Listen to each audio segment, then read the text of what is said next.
सद्गुरुदेव भगवान की जय हो, सच्चिदानंद भगवान की जय हो। कल हम बात कर रहे थे सामान्य अंश और विशेष अंश की। एक बात थोड़ा सा आप लोग ध्यान दीजिए, क्या बताया गया था कि माया नंबर एक चीज़ है, माया, ठीक है। नंबर दो, माया के अंदर में चेतन का प्रतिबिंब यानी कि चित प्रतिबिंब यानी कि चिदाभास, ठीक है। और मतलब ये हम कह सकते हैं, इसको जब हम वेदांत की भाषा में बोलेंगे, ये प्रतिबिंब के लिए दूसरा नाम है आभास, ठीक है। तो आभास के सहित माया, इसको बोलेंगे सधन आभास, ठीक है। सधन आभास यानी कि हो जाएगा साभास, साभास माया, ठीक है। साभास माने माया के सहित, माया जो है वो चिदाभास के सहित है। तो माया के सहित जो माया, आभास के सहित जो माया है, उस माया और उसके साथ में अधिष्ठान चेतन, इस माया का अधिष्ठान ब्रह्म चेतन, ठीक है ना, ब्रह्म चेतन, ठीक है। तो साभास माया और ब्रह्म चेतन, ठीक है, यानी माया का अंश और ब्रह्म का अंश दोनों को मिलाकर के हुआ ईश्वर, दोनों को मिलाकर क्या हुआ, ईश्वर, ठीक है ना। माया और चेतन दोनों को मिलाकर के हुआ ईश्वर। अच्छा, अब ये सारा का सारा संसार जितना भी आप देखोगे, जो कुछ भी है, सबके अंदर में आप देखोगे माया का अंश अविद्या है, ठीक है। माया का अंश यानी कि अविद्या है, और ईश्वर का अंश ब्रह्म चेतन का अंश कूटस्थ है, ब्रह्म चेतन अधिष्ठान सब में है, ठीक है ना। तो जो हमने बताया था कि जितना सब कुछ पूरा सब कहीं जो व्यापक चेतन तत्व है, वो चेतन तत्व जो है वो सामान्य चेतन, ठीक है। वो जो सामान्य चेतन है वो क्या है, ब्रह्म है, जो शुद्ध ब्रह्म है, मतलब माया से रहित, माया उपाधि से रहित जो शुद्ध ब्रह्म है वो है सामान्य चेतन, ठीक है। वो सब कहीं है, ठीक। माया उपाधि से रहित जो शुद्ध ब्रह्म है वो सामान्य चेतन है। इतनी बात क्लियर हो गई।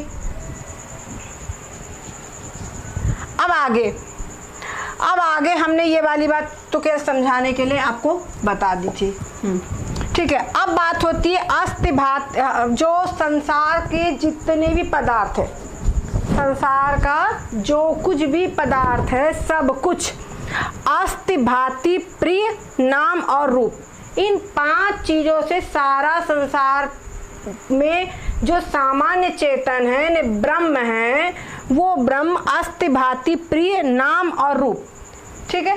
तो हर चीज में अस्तिभाति प्रिय रूप से सब कहीं व्याप्त है। आप सारे संसार को देखो, सब कहीं हमको नाम रूप आंखों से दिखाई पड़ रहा है, और वो जो नाम रूप है, उस नाम रूप के अंदर में हर चीज में, जैसे हमने कल बताया था सर्प है, यह सर्प है, यह जलधारा है, ऐसे बताया था ना।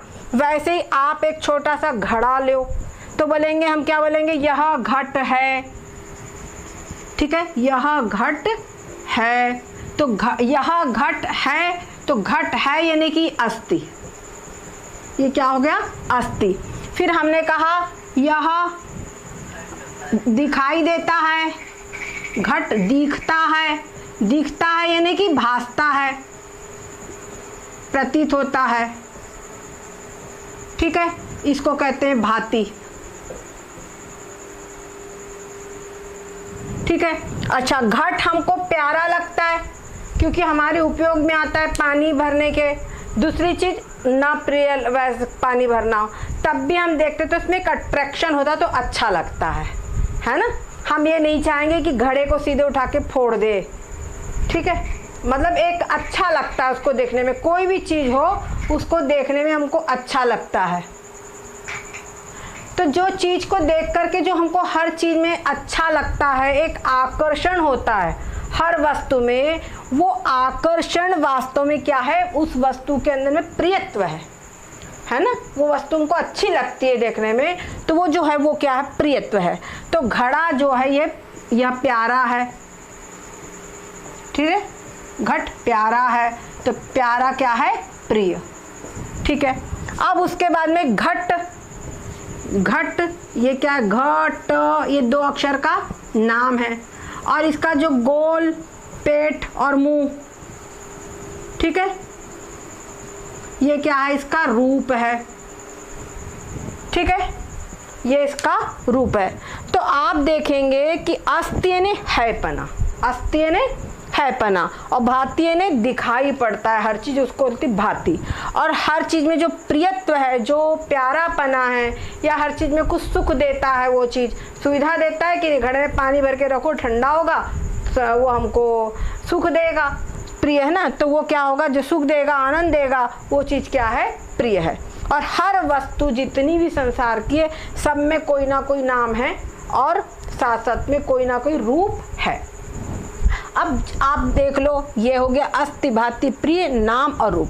अब क्या होता है कि आप कोई दूसरी चीज ले लो, मान लो आप घट के बदले पट ले लो, पट ने कपड़ा, तो कपड़ा में हम बोलेंगे कपड़ा है अस्ति, कपड़ा भासता है, नहीं दिखता है, भाति, कपड़ा प्यारा है, प्रिय। अब कपड़े का नाम जो पट या कपड़ा वस्त्र जो नाम है, और वस्त्रे का वो जो फैला हुआ उसका रूप।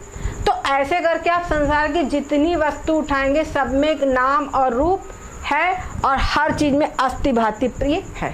एक चीज और नोट कर लीजिए, हमने आप लोगों, ये जो अस्ति भाति प्रिय है, ये किसका है, ब्रह्म का स्वरूप है, ये किसका है, ब्रह्म का है, अस्ति भाति प्रिय ब्रह्म का रूप है। अच्छा, हमने आपको बताया था आत्मा का, आत्मा के लक्षण में क्या बताए थे, सत्य, चित्त और आनंद। तो जो ब्रह्म की अस्थि है, जो ब्रह्म की अस्थि है वही आत्मा का सत्य है, जो ब्रह्म की भांति है वही आत्मा में चित्तपना है, वही आत्मा में चित्त है, और जो ब्रह्म का प्रिय है वही आत्मा का आनंद है। क्लियर हुई बात, आत्मा का वही क्या है, आनंद है, ये बात हो गई। अच्छा, हर चीज के अंदर में जो नाम और रूप है, ये वो नाम और रूप बदलते हैं, नाम और रूप हर चीज के अलग अलग होंगे, लेकिन अस्ति भाति प्रियपन जो भाग है, अस्ति भाति प्रिय हर चीज में है, वो अस्ति भाति प्रिय क्या है, ब्रह्म की है, ब्रह्म का है। ब्रह्म का मतलब उसका जो अधिष्ठान है, उसका जो सत्ता है, वो क्या है, अस्ति भाति प्रिय है। ये बात हो गई क्लियर। अब उसके बाद में हमको ये समझना है कि संसार के जितने भी पदार्थ है उनके अंदर में नाम और रूप अलग अलग है, एक नाम दूसरे नाम में नहीं है, एक रूप दूसरे में नहीं है, ठीक है ना, हर एक चीज का नाम और रूप अलग अलग है, लेकिन अस्ति भाति प्रिय एक समान है। तो जो अस्ति भाति प्रिय ये ब्रह्म का स्वरूप है, और जो नाम और रूप है वो क्या है, माया के अंश है, ठीक है।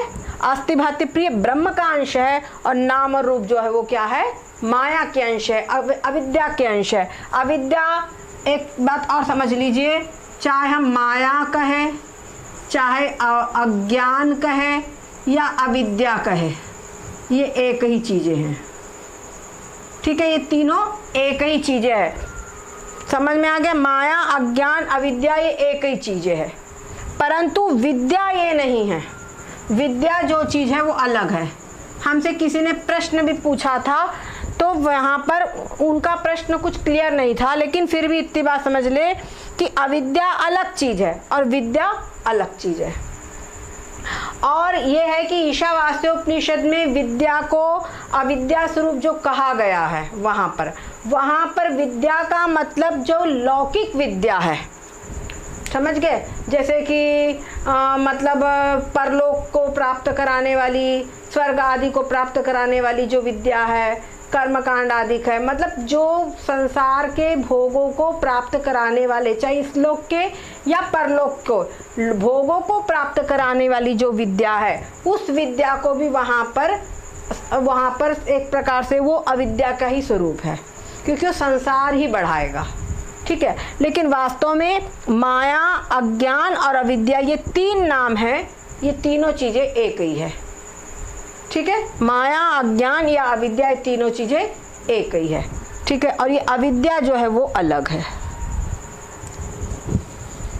ठीक है, अब यहाँ पर ये बात इतनी हमको क्लियर हो गई। अब आप देखो कि संसार के जितने भी नाम रूप है, संसार के जितने भी नाम रूप है, ये अंत में जाकर के कहाँ लय होते हैं?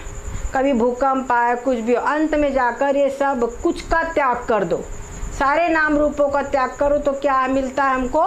केवल मात्र एक पृथ्वी मिलती है। क्या मिलती है? एक पृथ्वी मिलती है, समझो। ठीक है, अब ये जो पृथ्वी है, पृथ्वी, अब आप एक बात और ध्यान रखो कि एक चीज है स्थूल, मतलब एक है कारण और एक है कार्य। जो कारण होगा वो सूक्ष्म होगा, कारण जो होता है वो क्या होता है? सूक्ष्म होता है, और जो कार्य है वो स्थूल होता है। उदाहरण के लिए जैसे मिट्टी है, मिट्टी से घड़ा बनता है ना, तो मिट्टी जो है वो कारण है और घड़ा जो है वो कार्य है। मिट्टी जो है वो सूक्ष्म है। आप देखेंगे, मान लीजिए कुम्हार के पास इतनी मिट्टी रहती है, उसमें से वो समझो इतना एक मिट्टी उठा लिया और अपने चाक पे रखा और इतनी मिट्टी में से वो घड़ा बनाया। तो घड़ा बनाता है तो एक थोड़े सी मिट्टी का बनाता है।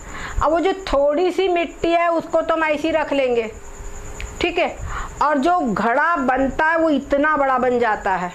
मिट्टी थोड़ी है ना और घड़ा इतना है, तो जो मिट्टी है वो थोड़ी जगह में हम रख सकते हैं, और जो घड़ा है उसको हम थोड़ी जगह में नहीं रख सकते, उसका विशाल रूप हो जाता है। दूसरी चीज, मिट्टी के अंदर हम पानी नहीं भर सकते, मिट्टी के साथ हम व्यवहार नहीं कर सकते। व्यवहार करेंगे हम घड़े के साथ में, घड़े में पानी भरेंगे। तो जिसके साथ हम व्यवहार कर सकते हैं, जिसको देख सकते हैं, छू सकते हैं, वो चीज़ स्थूल होती है, वो चीज़ कार्य होती है। तो जो घड़ा है वो कार्य है और जो मिट्टी है वो कारण है। ठीक है, अब इसी प्रकार से यानी एक सिद्धांत ये समझ लो कि जो कारण है वो सूक्ष्म होता है और जो कार्य होता है वो स्थूल होता है। ठीक है, ये बात पकड़ लो, जो कारण है वो सूक्ष्म है, कार्य है वो स्थूल है। अब हमने जितने भी नाम रूप है सारे की सारे, आप लोगों को याद होगा जब हमने आप लोगों को सृष्टि की रचना जब पढ़ाई थी तो हमने क्या बताया था, याद है ना? वहाँ पर अज्ञान था। सबसे पहले हमने आपको तमह प्रधान प्रकृति से आकाश, वायु, तेज, जल, पृथ्वी की उत्पत्ति क्रम से बताई थी। अब हम पृथ्वी हो गया, उसके बाद में उनका पंचीकरण हुआ, पंचीकरण से समस्त नाम रूप सारे शरीर आदि सब कुछ बने हुए हैं। ठीक है, तो जैसे हमने अभी आप लोगों को बताया था कि सारे संसार के नाम रूप, तो सारे संसार के नाम रूपों में भी क्या है कि अस्थि भांति प्रिय है और नाम रूप सबका बदला बदला है। तो ये सब बाहर की चीजें हुई। वैसे ही हम घटाए अपने शरीर पर, है ना? तो शरीर है अस्थि, शरीर भासता है भांति, शरीर प्यारा है, सबको प्यारा भी अपना शरीर, चाहे एक जिसके प्राण जो मरणासन्न व्यक्ति होगा, जिसके प्राण अब गए कि तब गए, उसको भी अपना शरीर प्यारा होता है। तो शरीर प्यारा है, प्रिय, शरीर नाम और शरीर का रूप। ठीक है, उसके फिर अंदर चलो तो इंद्रियां, है ना? तो इंद्रियां हैं अस्थि, इंद्रियां भासती है, इंद्रियां प्रिय है, और अंदर के अंगों में आप लगा लो, ठीक है, चाहे जहां कहीं लगा लो, तो आप लोगों को मिलेगा कि सब में अस्थि भांति प्रिय है। नाम रूप सबके अलग अलग है। एक चीज होगी, नाम रूप सब अलग अलग है और अस्थि भांति प्रिय एक है। तो जो अस्थि भांति प्रिय एक है सब चीजों में, वो अस्थि भांति प्रिय क्या है? ब्रह्म है। वो ब्रह्म है, सामान्य चेतन है, वो अधिष्ठान है वो सबका। ठीक है, अच्छा, दूसरी बात, एक चीज और ध्यान रखो। हम जैसे मान लो एक उदाहरण लो, लकड़ी है, ठीक है, लकड़ी है, तो लकड़ी के अंदर में लकड़ी नाम है और लकड़ी के अंदर में लकड़ी है अस्थि, लकड़ी भासती है भांति, लकड़ी प्यारी है प्रिय। लकड़ी का नाम, लकड़ी और उसका रूप जो कुछ भी है, ठीक है। अब ये लकड़ी के अंदर में क्या नाम रूप इसका क्या है, लकड़ी है, और अस्थि भांति प्रिय इसमें है। अब लकड़ी को हमने जला दिया, कोयला बन गया। जब कोयला बन गया तो हम बोलेंगे कोयला है अस्थि। कोयला दिखाई देता है, भासता है, प्रतीत होता है, यानी कोयला के लिए भी लग गया भांति। और कोयला प्यारा है, ठीक, इसलिए कोयला प्रिय। तो कोयले का यहाँ लकड़ी का नाम बदल करके कोयला हो गया, लकड़ी नष्ट हो गई, नाम रूप बदल गया और कोयला हो गया, लेकिन अस्थि भांति प्रिय वही रहा।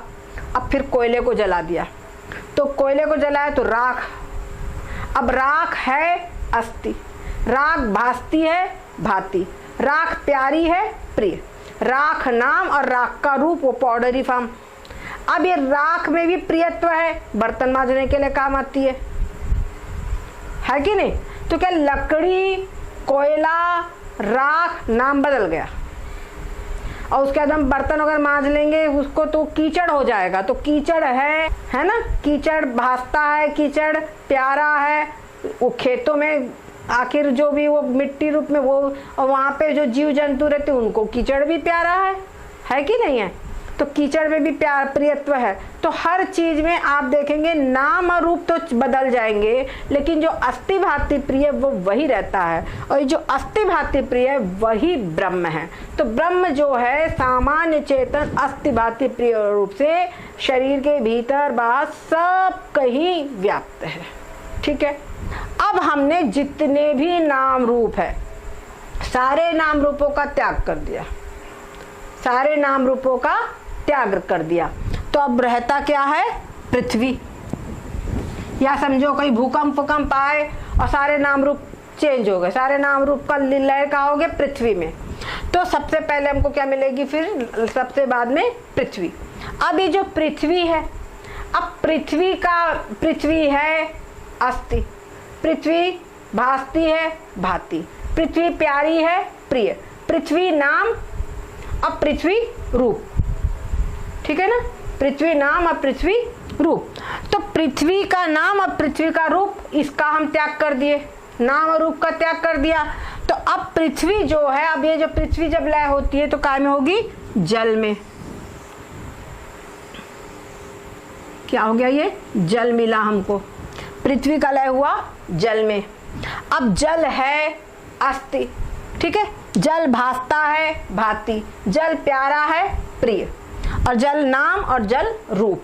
जल का रूप क्या है, शीत स्पर्श वाला, शीत स्पर्शवान जो है ये इसका शीत स्पर्श, और इसका भास्वर सफेद रंग, भास्वर शुक्ल, ये इसका रूप है, ठीक है। पिंडीकरण इसका स्वभाव है, ना कोई भी आटा वगैरह इसको पिंडी बना देगा।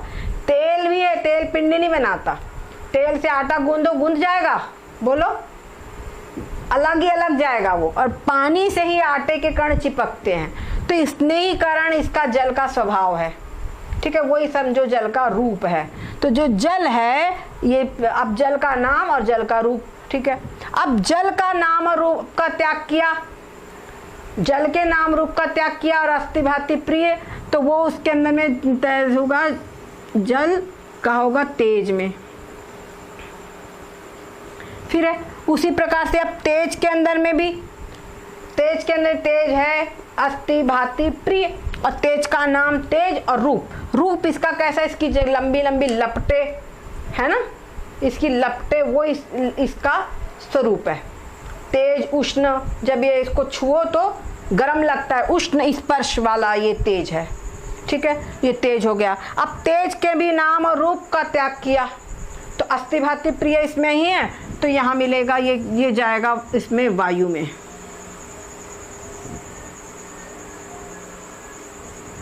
ठीक है। अब वायु भी है अस्थि, वायु भासता है भांति और वायु प्रिय है सबको। भाई देखो अभी पसीना आता है, हवा सबको अच्छी लगती है ना, तो वायु, और बिना वायु के काम ही नहीं चलेगा किसी का, जब तक ऑक्सीजन नहीं मिलेगी तो वायु तो है वो, तो काम चलेगा ही नहीं, इसलिए वायु सबको प्रिय।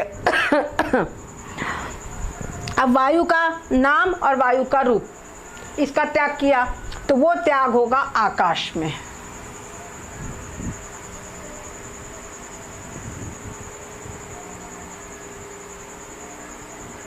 आकाश है अस्ति, आकाश भासता है भाती, आकाश प्यारा है प्रिय, और आकाश में प्रियता, आकाश सबको स्थान देता है, अवकाश देता है, तो आकाश में भी प्रियत्व है।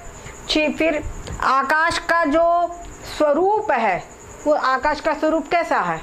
आकाश का स्वरूप खालीपना, शून्यपना, ठीक है ना, वही आकाश का स्वरूप है। खाली स्थान, अवकाश, ये सबको स्थान देता है, जो अवकाश रूप इसका स्थान है। अब आकाश का लय काय में होगा? आकाश का नाम और आकाश का रूप लय कर दिया तो बोले कुछ भी नहीं है, लय कर दिया तो क्या बोले काय में? अज्ञान में। इसका लय होता है, आकाश का लय होता है अज्ञान में। हमने अज्ञान मतलब वही तमः प्रधान प्रकृति जो हमने बताए थे, वो अज्ञानी है ना। वो जो तमः प्रधान प्रकृति बोले थे वो अज्ञानी है। देखो जो त्रिगुणात्मिका प्रकृति, उसी से माया, अविद्या, तमः प्रधान प्रकृति, तो वो सब मिलाकर के, सब में तीनों गुण हैं, तो वो सब मिलाकर के क्या है? एक बात है, अज्ञान ही है वो सब कुछ। तो ये अज्ञान में लय हुआ आकाश, ठीक है, आकाश लय हुआ अज्ञान में। अब अज्ञान है अस्ति, अज्ञान भासता है, और अज्ञान भासता कैसे? मुझे ये चीज़ नहीं मालूम, आकाश किस में क्या हुआ इसके नहीं मालूम, इसलिए इस प्रकार से अज्ञान में अज्ञान का स्वरूप है, ठीक है। तो अज्ञान और अज्ञान प्रिय है। प्रिय कैसे अज्ञान? व्यक्ति अपना अज्ञान भी जल्दी छोड़ना नहीं चाहता। व्यक्ति जो है, देखो अज्ञान के अंदर सारे लोग, कई लोग बोलते हैं अगर ब्रह्म ज्ञान हो जाएगा तब तो सारा संसार हमारा छूट जाएगा, फिर तुम्हारा जन्म ही नहीं होगा, फिर हमारे ये सब छूट, ऐसे भी लोग मिलते हैं। तो वो क्या, अज्ञान ही तो उनको प्रिय है, तभी तो उसमें जीव जान रहे हैं, ठीक है ना। तो अज्ञान में भी प्रियता है। अब उसके बाद में फिर बात उठती है कि जो अज्ञान है, ये अज्ञान किस में लय होता है? ये है अभाव। अभाव यानी क्या? अभाव यानी अभाव, ठीक है, जहां पर कुछ भी ना हो, ठीक है। अज्ञान के बाद क्या है? कुछ भी नहीं है। तो कुछ भी नहीं होना, उसी का नाम है अभाव। समझ गए? अभाव, कुछ भी नहीं मालूम, इसको हम क्या बोलते हैं? शून्य कह सकते हैं। ये क्या है? शून्य। अब अभाव जो है ये शून्य, तो शून्य है अस्ति, अभाव है, कुछ भी नहीं है, ये अभाव हुआ ना, तो अभाव है अस्ति। अभाव भासता है भाति, अभाव प्यारा है प्रिय। अभाव भी प्यारा होता है जो शून्य का ध्यान करते हैं। कई लोग शून्य ध्यानी हैं, जो बौद्ध संप्रदाय है वो शून्य ध्यानी है, समझ गए? शून्यवादी है, वो शून्य को ही सत्य मानते हैं, तो शून्यवादी है, उनको प्रिय है। और भी शून्य मतलब खाली जगह हमको सबको प्रिय है। उसके बाद में शून्य जो है, अब इस शून्य का नाम शून्य और इसका रूप, ठीक है। अब ये जो शून्य है, शून्य का भी जो शून्य की प्रतीति होती है ना, शून्य की प्रतीति होती है कि नहीं होती? मतलब अभाव की प्रतीति, यहाँ पे घड़ा नहीं है, यहाँ पर अमुक वस्तु नहीं है, यहाँ पे कुछ भी नहीं है, तो कुछ भी नहीं है तो अभाव है ना। कुछ भी नहीं होने का जो भाव है वो है अभाव। तो अभाव की जो प्रतीति है, उस अभाव की प्रतीति को हम कौन जानता है? कोई जानने वाला है कि नहीं है? बोलो, अभाव की प्रतीति को जानने वाला कोई है? या बोलो कि अभाव का अधिष्ठान कोई है? तो जो अधिष्ठान है अभाव का वो कौन है? यहाँ पे वो अस्ति भाति प्रिय रूप से जो ब्रह्म आ रहा है वही। अब यहाँ शून्य का नाम रूप, तो यहाँ पे केवल रह जाता क्या है? अस्ति भाति प्रिय, जो चेतन आत्मा है, ब्रह्म चेतन, वही मात्र एक है, ठीक है, वही मात्र एक है। तो शून्य को भी जो सिद्ध कर रहा है अस्ति भाति प्रिय, ठीक है। तो वो अस्ति भाति प्रिय क्या है? सामान्य चेतन, सामान्य वो ब्रह्म, सब कहीं सब चीजों में वो सर्वत्र भरपूर है, सब में उसकी सत्ता है। एक बात और ध्यान रखना, जो हमारे वेदांत है, किसकी आवाज हो रही है भाई? हाँ, जो हमारे वेदांत शास्त्र है उनके अनुसार जो पृथ्वी है, पृथ्वी का 10 गुना जल है, पृथ्वी का 10 गुना जल है। और आप देखिए ये सही समझ में आता है। पृथ्वी है और आज ये वैज्ञानिक लोग कहते हैं कि 75% पानी है, 70% भाग पानी है। ठीक है, तो वही बात हो गई, एक भाग सिर्फ जल है। और उसके बाद में जल के बाद में जल से 10 गुना तेज है जो समुद्र है पूरा पृथ्वी। अब ऊपर देखो तो आगे सब गर्मी, वैसे भी पृथ्वी जो है एक ओजोन लेयर कहते हैं इसके चारों तरफ है। ठीक है ना, एक ओजोन लेयर बोलते हैं। तो वो उसके बाद में क्या उष्णता है, पूरी गर्मी है। ओजोन लेयर जो है टूट रहा, ओजोन लेयर के कारण गर्मी भीतर नहीं आ पाती है। सूर्य की गर्मी कहते हो, गर्मी भीतर नहीं आ पाती है, लेकिन ओजोन लेयर टूट रहा है, इसलिए आजकल टेम्परेचर बहुत हाई होते जा रहा है कि नहीं? क्योंकि ऑक्सीजन जो है सब ये लोग यूज़ करते हैं, एसी और क्या कहते हैं फ्रिज, इसमें से निकलता है जो ओजोन लेयर को, वो सब फ्लोराइड मॉलिक्यूल ओजोन लेयर को नुकसान पहुंचा रही कह रहे हैं। तो इस प्रकार से तेज तत्व जल के चारों से 10 गुना तेज तत्व है। उस तेज से 10 गुना अधिक वायु है। ठीक है, तेज से 10 गुना अधिक वायु। और ज़्यादा फिर जब पृथ्वी के और ऊपर जाते हैं तो वहाँ केवल वायु रह जाता है, वहाँ पे गर्मी नहीं रह जाती। और उसके ऊपर और जाते हैं तो वहाँ पे वायु भी नहीं रह जाती। इसीलिए अंतरिक्ष यात्री जो जाते हैं वो सिलेंडर लेके जाते हैं, क्योंकि वहाँ पर वायु नहीं है, वहाँ पे वैक्यूम है। ठीक है, उसी जो वैक्यूम है उसी को वो अंतरिक्ष कहते हैं, वही क्या है, आकाश है। ठीक है, और आकाश हमारे यहाँ पर अंतरिक्ष कहा गया है इसको भी। और आकाश का जो अंग्रेजी अनुवाद है ईथर किया गया है, स्काई नहीं किया गया।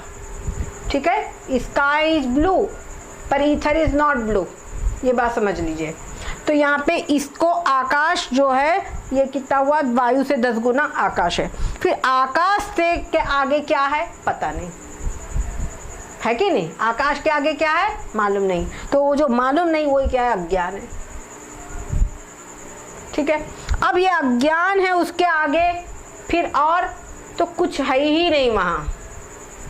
क्या बोलेंगे, वहाँ कुछ है ही नहीं। तो जो कुछ भी नहीं है वही क्या है, और ज़्यादा यूनिवर्स में आगे बढ़ते जाए तो बोलेंगे अभाव है, वो जो शून्य है। और ये जैसे हमने बताया ये 10 गुना 10 गुना 10 गुना है, ये अज्ञान 10 गुना, और अज्ञान से अनंत गुना अभाव है। मैंने ऐसा स्पेस जहाँ पर वायु भी नहीं है, कुछ भी नहीं है, ऐसा स्थान अनंत गुना है। ठीक है, और ये अनंत गुना जो है, इस अनंत गुना जो पूरा अभाव है, ये सब कहीं जहाँ पर कुछ भी नहीं है वहाँ पर भी अस्ति भाति प्रिय है। ठीक है, तो ब्रह्म चेतन सामान्य चेतन इसका अधिष्ठान रूप से वहाँ पर भी है। और कहते ना, घूम रहे ब्रह्मांड अनेकों कोटि कोटि दिन कर लेकर। आप जैसा काकभूषुंडी जी का प्रसंग पढ़िए, वहाँ पर काकभूषुंडी जी भगवान राम के पेट में चले गए, तब उन्होंने देखा अंदर में करोड़ों करोड़ों ब्रह्मांड है, और हर एक ब्रह्मांड में भगवान राम यही है, और अनेक अनेक सब उन्होंने पूरा पूरा देखा संसार है ना, अनेक अनेक सूर्य, सब कुछ अलग अलग है। ठीक है, तो इस संपूर्ण ब्रह्मांड हमको जो दिखाई पड़ रहा है जिसमें हम लोग है वो एक ब्रह्मांड है। ऐसे ऐसे करोड़ों करोड़ों ब्रह्मांड, क्या समझे, अनंत अनंत ब्रह्मांड उस ब्रह्म तत्व में, जो हमने कहा है ना सामान्य चेतन ब्रह्म तत्व, उस ब्रह्म तत्व में विद्यमान है। ठीक है, ब्रह्म तत्व में विद्यमान है। तो और समझ लीजिए कि ये जो ब्रह्म तत्व में विद्यमान है, ये सब कुछ क्या है, भगवान की ब्रह्म तत्व की जो त्रिगुणात्मिका प्रकृति जो माया है, उस माया शक्ति का कार्य है, उस माया के पेट में है। ठीक है, ये सारे करोड़ों ब्रह्मांड माया के पेट में है, और वो माया ब्रह्म में एक तिल के बराबर है। समझ गए, वो माया ब्रह्म में एक तिल के बराबर है। तो समझ लीजिए कि जिसका तिल इतना बड़ा है, समझ लीजिए जिसका तिल इतना बड़ा है, उसका स्वयं का स्वरूप कितना बड़ा होगा, है ना। तो ऐसा अनंत अनंत कोटि ब्रह्मांडों का अधिनायक, उसका अधिष्ठान जो ब्रह्म तत्व है, वो मेरा स्वरूप है। समझ गए, जैसे हमने बताया ना, ये अस्ति भाति प्रिय, ये भी है अस्ति भाति प्रिय, सब में है, जितने नाम रूप सब में है, तो जो अस्थि भांति प्रिय है वही मेरा स्वरूप है।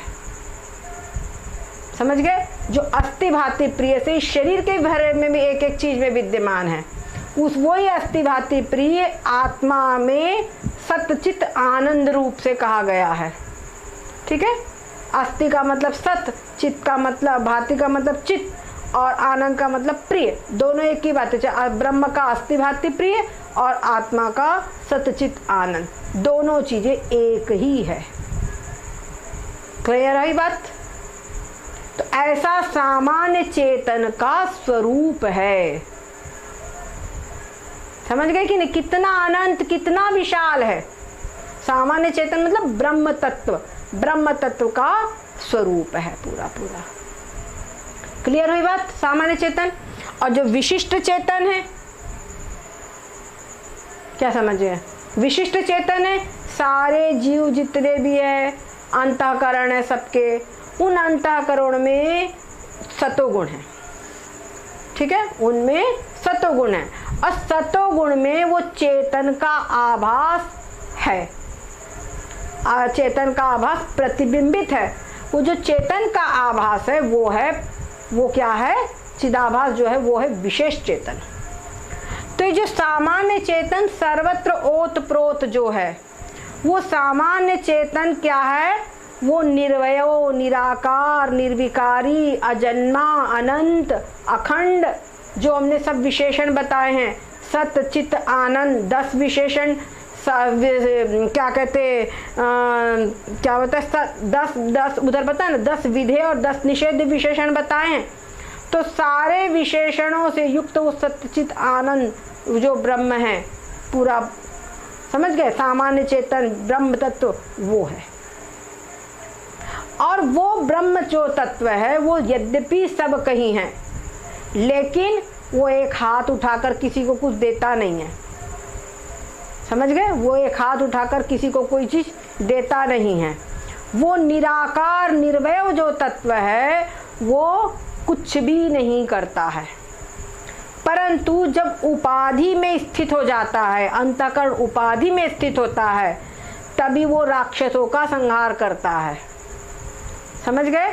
तभी वो राक्षसों का संहार करता है। वही ब्रह्मा रूप उपाधि को, मतलब माया रूप उपाधि को स्वीकार करके, ब्रह्मा रूप माया रूप उपाधि को स्वीकार करके संपूर्ण सृष्टि की उत्पत्ति करता है, उसको ब्रह्मा कहते हैं। वही संपूर्ण सृष्टि का वो माया उपाधि के रजोगुण को स्वीकार करके वो पालन करता है, उसको विष्णु कहते हैं। और वही संपूर्ण सृष्टि में तमोगुण को आखिरी में स्वीकार करके समय आने पर संपूर्ण सृष्टि को अपने में लीन कर लेता है, प्रलय कर देता है, उसको कहते हैं शिव। समझ गए? तो वही ब्रह्म सच्चिदानंद है, वही। अब जब ब्रह्मा विष्णु महेश ये सब विशेष चेतन हो गए, समझ गए? वो सब विशेष चेतन हो गए। अगर उनको रावण को मारना है तो सामान्य चेतन रावण को नहीं मार सकता, क्योंकि सामान्य चेतन के तो हाथ पैर ही नहीं है। जब वो राम रूप से आएंगे तब रावण को मारेंगे। जब कृष्ण रूप से आएंगे तब वो राक्षसों को मारेंगे। ना कोई उनको रूप धारण करके ही राक्षसों का संहार आदि करना पड़ेगा, जो रूप धारण करके वो विशेष चेतन के रूप में आएंगे। समझ गए? और जितने भी ये सब जीव है सबके अंदर में एक विशेष चेतन है। परंतु एक बात और ध्यान रखना, जो अवतारी होते हैं, जैसे अवतार होते हैं राम कृष्ण आदि, उन अवतारों के शरीर भी, ये जो शरीर है ये क्या है? पंचमहाभूतों के है। इतना अंतर है कि शरीर क्या है? पंचमहाभूतों के। पर अवतारों के शरीर पंचमहाभूतों के नहीं होते। उनके शरीर जो है सीधे वो माया के ही बने होते हैं, सीधे माया के होते हैं, माइक शरीर होते हैं। और माइक शरीर होते हैं, आप समझ लो कि अभी हम लोग हैं, जितना बड़ा शरीर है उतना ही बड़ा शरीर है, उसी से हम काम कर सकते हैं। अगर हम लोग कुछ कर पाएँ तो ये नहीं कि हम लोग अपने बुढ़ापे को लौटा करके फिर से 5 साल के हो जाए, नहीं कर सकते। पर जो अवतार जो होते हैं वो जहाँ आवश्यकता पड़ी 5 साल के हो गए। क्या समझे? जब कभी तृणावर्त को मारना था वो अपना वजन बढ़ा लिया, कभी उठाया किया पूरी आग पी गए। यशोदा माता जी रस्सी बांध रही है, लेकिन बेचारी बांधते जाए, फिर हर बार 2 उंगल छोटी पड़ जाए, फिर हर बार 2 उंगल छोटी पड़ जाए। तो ये सब जो होगा ये माइक शरीर से हो सकेगा, ये इस शरीर से ये चीज़ नहीं हो सकती, ये बात समझ लो। तो सामान्य चेतन और विशेष चेतन मैं समझती हूँ आप लोगों को क्लियर हो गया है। अतिभाति प्रिय जो है ये बहुत अच्छी प्रकार से समझा होना चाहिए। अगर सर्वत्र ब्रह्म दर्शन करना है तो ये अस्तिभाति प्रिय का ज्ञान होगा, तभी हम सर्वत्र ब्रह्म दर्शन कर सकेंगे।